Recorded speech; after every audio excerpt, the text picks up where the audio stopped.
Творческое объединение «Близнецы» и компания «Ова Медиа» представляют Константин Куцевалов, Сылдыс Калынду и Алча Оржак в Шуде-шоу «Тувинское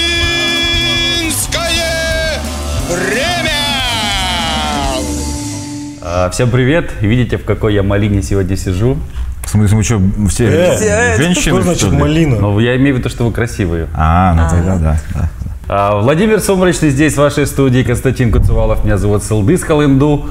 Сегодня к нам пришла красивая молодая мама, очаровательная и талантливая певица, радиоведущая, да? И еще занимается арт-директорством в ресторане Горыныч, да? Вот такой разноплановый сегодня к нам пришел гость. Вот, давайте поприветствуем аплодисментами, друзья. А зовут ее Евгения. Да. Евгения Новикова, да, еще раз. Но что тебя волнует?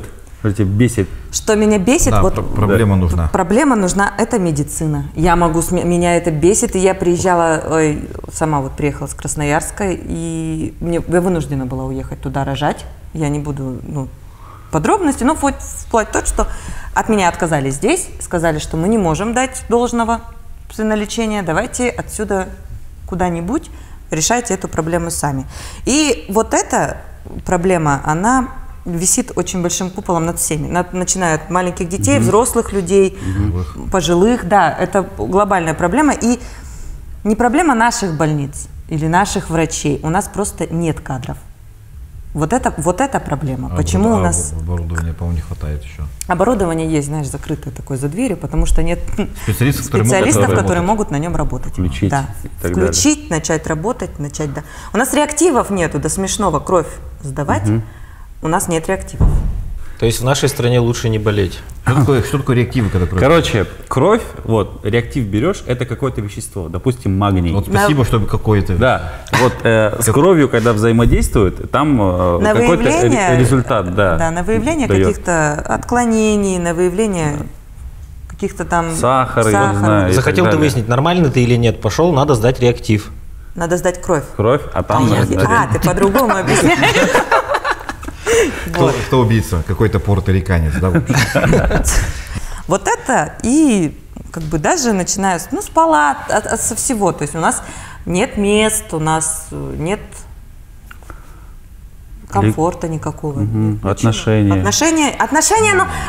смотрите, отношения все настолько вязко. Нет, это все зависит от человека. Как сказать, как все говорят, плохая нация. Нет, плохие люди, да. Везде. То есть, если ты идешь скандалить в больницу, открываешь с ноги дверь и говоришь, вы должны мне предоставить вот это, а у них этого нет, то есть и возможности нет это сейчас. Они тебе громко об этом расскажут. Нет, сначала кто-то им доказывает, что они должны, а потом, когда ты заходишь, спрашиваешь, собственно, почему нет, на тебя выливается они тебе рассказывают, почему. Да. Ну ладно, понятно, что медицина у нас не есть.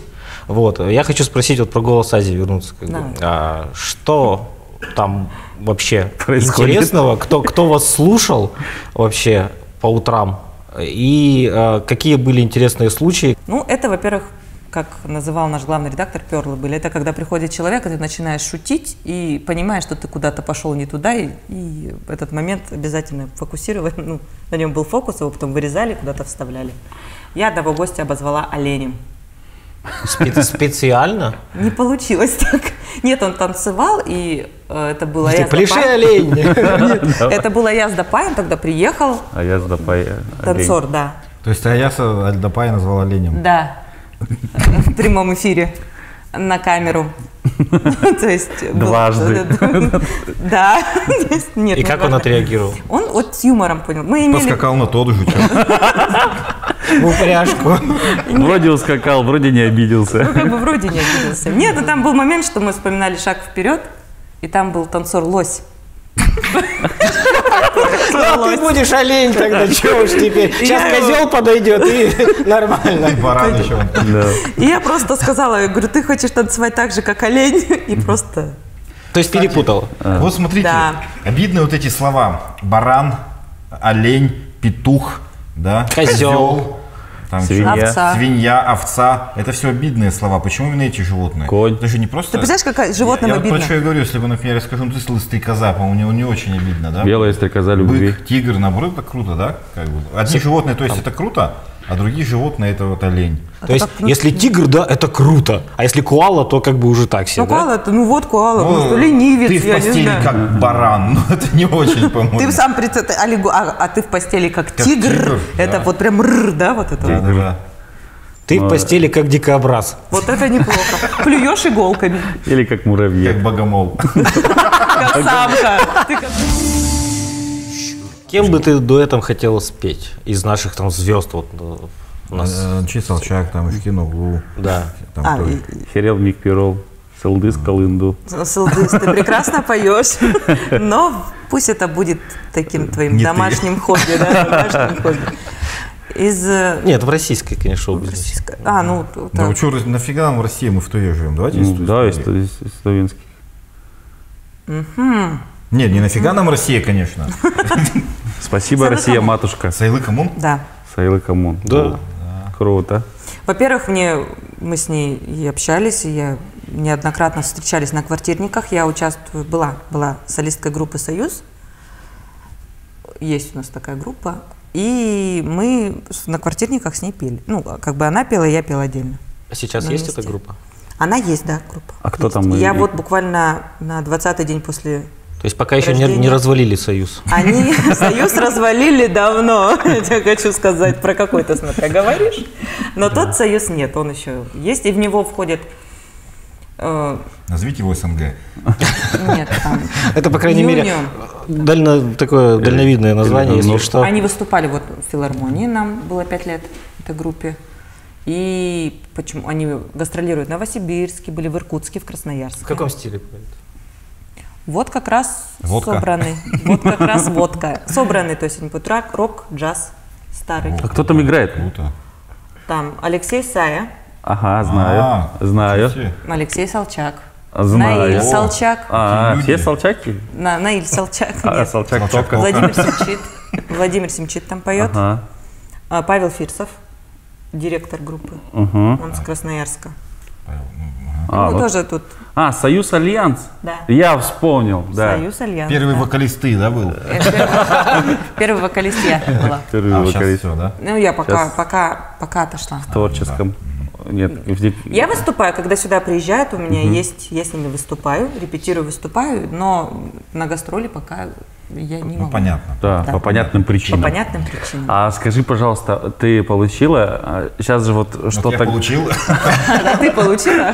Нет, сейчас же говорят, что с рождением детей какие-то вот О, преференции да. уже. Что вот ты же на себе это испытала. Какие преференции Более дают с рождением первого? Я хотела это испытать. Ага. Я еще с пузом поняла, что так как я налоги плачу, Угу. честно, я поняла, что я хочу, чтобы мне государство вернуло часть того, что я, собственно, платила. И да, я спокойно получаю пособие на первого ребенка в размере 11 400. Ух ты. Это до какого будет длиться До 3 времени? лет. До 3 лет. Живете вообще, черт. Очень удачно. И на самом деле, Займи как бы косарь, это да? Ну, давайте посмотрим, было 50 и 250 рублей выбор, да? И есть девушки, которые получают 380 рублей пособия на первого ребенка.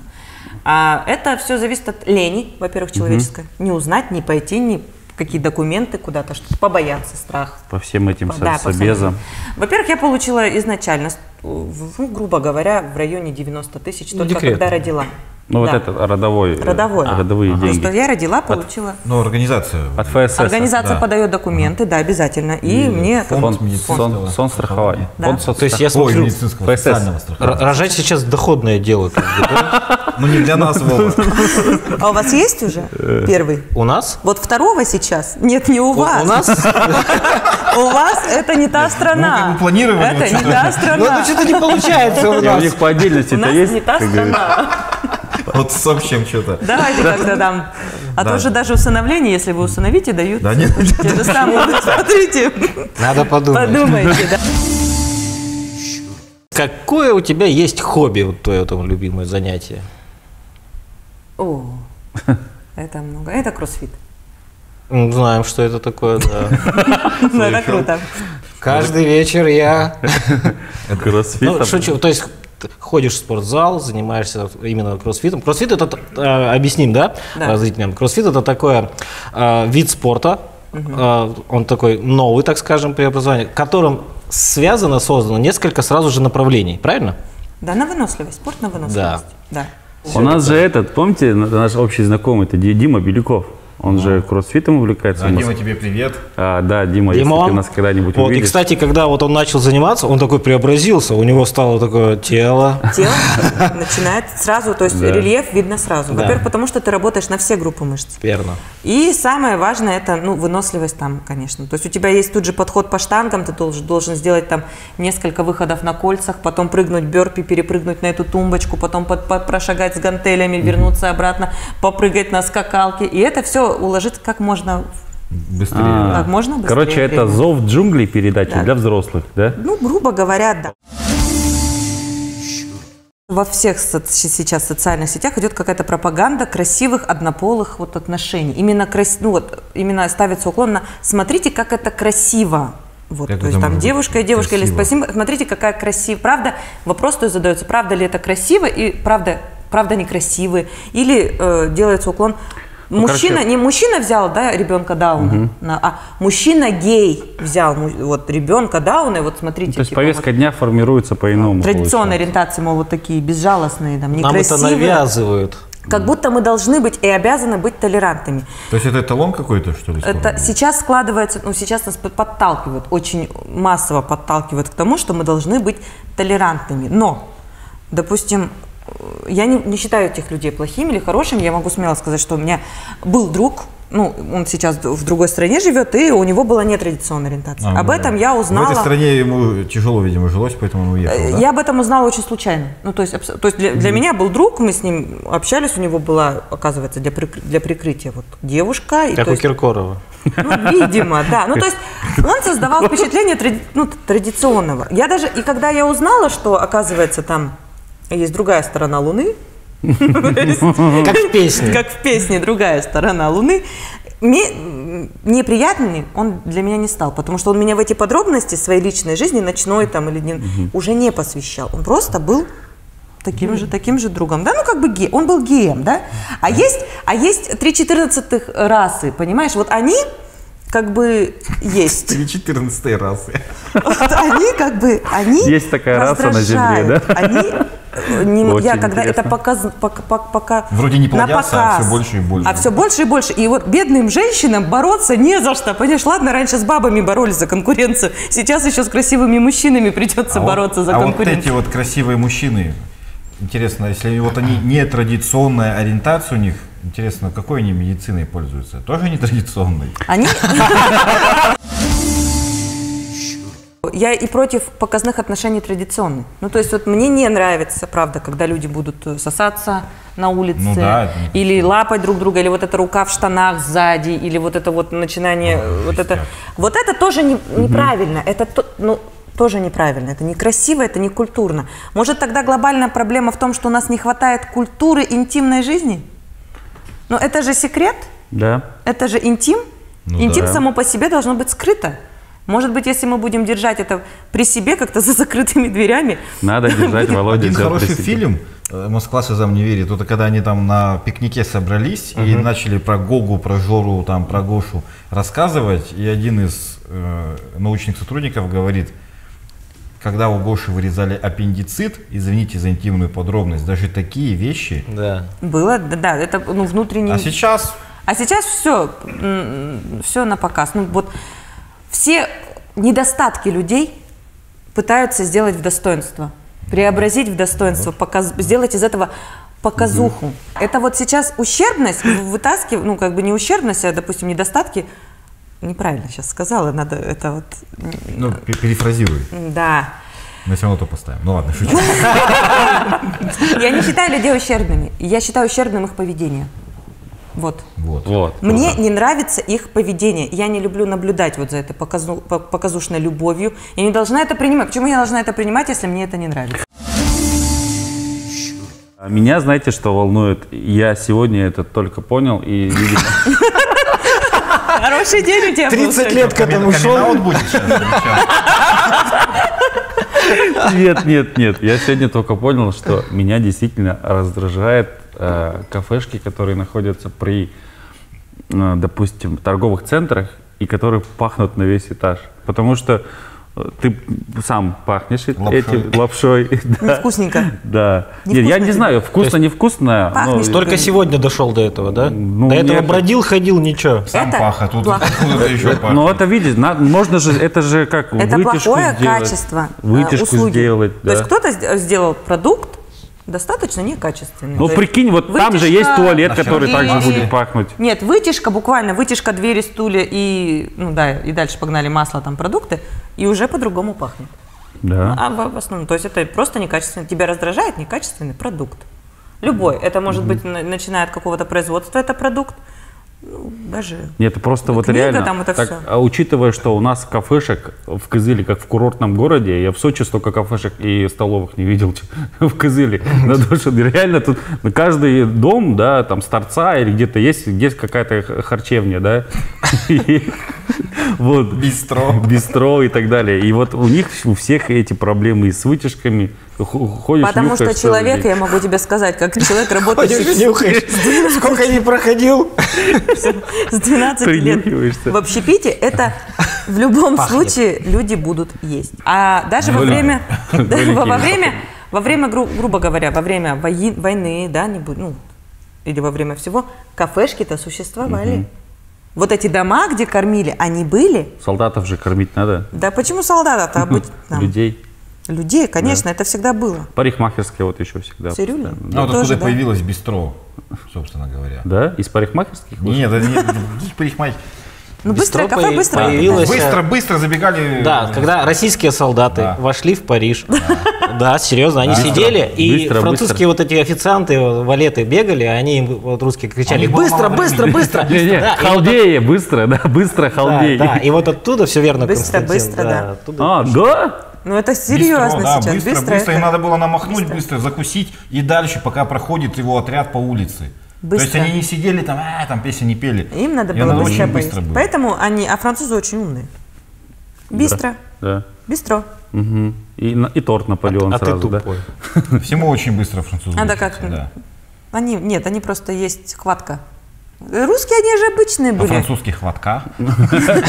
Хватит Они же открытая душа. Пришли, взяли, выпили, пошли. Закусил, выпил, люблю. Понимаешь, вот. Ну, Депардье. Закусил, выпил, люблю. Дальше. Депардье недолго прожил в России. Что-то. Так в Саранске, ясно дело. Ну что В там? Мордовии. Он в Мордовии. Мордор. Мордор. Прикинь, из Бельгии в Саранск, ты че?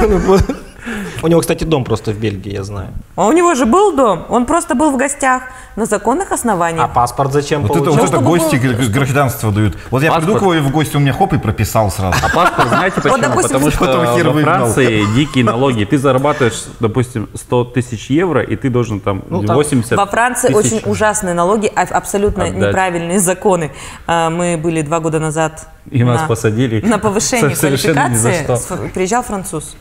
И нам рассказывали про ферму по производству фуагра. Поделился тем, что там абсолютно законы не сопоставлены с жизнью. То есть их обязали натянуть над полем, где пасутся гуси, пленку. Дышащую пленку, чтобы птицы, которые пролетают, не смогли покакать на вот эту землю, по которой ходят гуси, которые делают фуагра. Ну, из которых потом, значит, делают фуагра.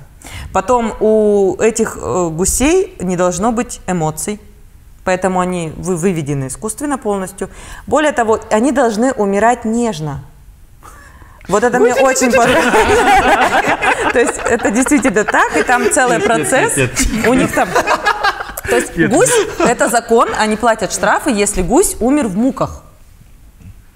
Это вот, то есть 70 у них там вот гусей так вот щипцы, в муках, он показывал 3 в видео. инсульте и 4 подвернули лапу. Итого, Вот Нет, это до надо- смешного, но это так, то есть у них щипцы есть. Это и они надо сначала- до тупого даже, я бы Убивать. сказал. Да, это Нет, это тупо. надо их- Он рассказывает, они то есть берут за шею и там током бьют до отключки.